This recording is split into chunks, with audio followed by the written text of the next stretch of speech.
महाभारत हिंदुओं के लिए सनातन काल से एक पवित्र ग्रंथ रहा है। इसे विश्व का सबसे बड़ा हिंदू ग्रंथ भी कहा जाता है।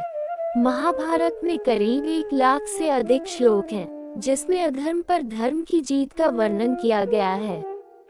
इसलिए महाभारत की शिक्षा हर काल में प्रासंगिक रही है, जिन्हें आज भी पढ़ने से लोगों के अंदर धर्म और अधर्म का भाव जागृत हो जाता है। जैसे तेल समाप्त हो जाने पर दीपक बुझ जाता है, उसी प्रकार कर्म के क्षीण हो जाने पर भाग्य भी नष्ट हो जाता है। इंसान को अपनी दृष्टि सरल रखनी चाहिए, सदैव सत्य बोलना चाहिए और पारदर्शी होना चाहिए।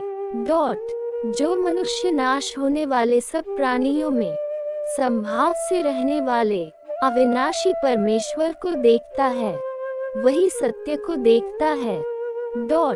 जहाँ स्त्रियों का अपमान होता है, वह समाज विनाश के रास्ते पर चल रहा होता है। कर्म का फल व्यक्ति को उसी तरह ढूंढ लेता है, जैसे कोई बछड़ा सैकड़ों गायों के बीच अपनी माँ को ढूंढ लेता है। मन शरीर का हिस्सा है। सुख दुख का एहसास करना आत्मा का नहीं, शरीर का काम है। अपमान, लाभ, हानि, खुश और दुखी होना सब मन की शरारत है।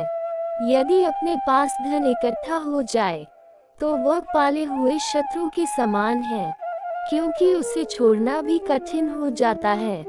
जिसे सत्य पर विश्वास होता है और जो अपने संकल्प पर दृढ़ होता है, उसका सदैव कल्याण होता रहता है।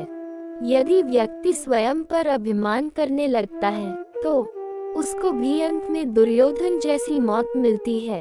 अपने पूर्वजों का सम्मान करना चाहिए, उनके बताए हुए मार्ग पर चलना चाहिए, उनके दिए उपदेशों का आचरण करना चाहिए।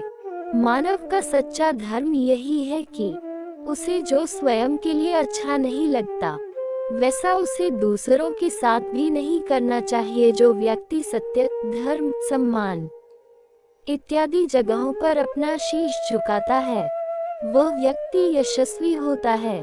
आपकी राय हमारे लिए महत्वपूर्ण है। हमारे इस रीडर सर्वे को भरने के लिए थोड़ा समय जरूर निकालें। इससे हमें आपकी प्राथमिकताओं को बेहतर ढंग से समझने में मदद मिलेगी। अगर आपको ये स्टोरी अच्छी लगी हो तो इसे फेसबुक पर शेयर और लाइक जरूर करें। इसी तरह के और भी आर्टिकल पढ़ने के लिए जुड़े रहें हर जिंदगी से। अपने विचार हमें आर्टिकल के ऊपर कमेंट बॉक्स में जरूर भेजें। अगर मेरा वीडियो आपको पसंद आया हो तो लाइक सब्सक्राइब जरूर करें।